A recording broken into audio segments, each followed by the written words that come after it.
Mao day niyang naitabo sa ko ang Pasko.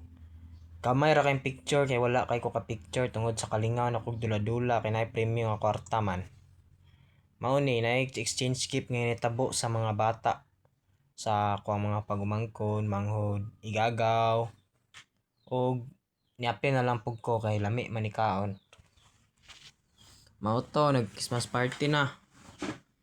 Nangaon na dayon wa gyud apong ko ka video kay nalimot na gyud ko video lami na gyud kay kaon na to. Wala na. Picture muna bago pumaldo.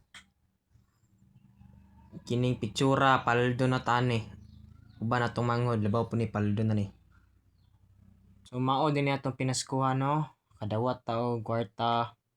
Tagaan ta 500 sa tong ninong, sa uncle natag 500 tapos sa mga games, sa mama ug papa natag po pinaskuhan nga kwarta.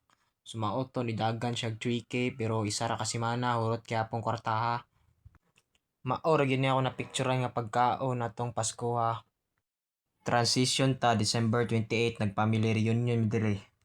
Wala po kay ko dire sa picture kay habang sila naglalaro ako nagtatrabaho. Siyempre kumakain. Kain tayo. Maora na ang naitabo sa ako ang Pasko ug New Year. Salamat.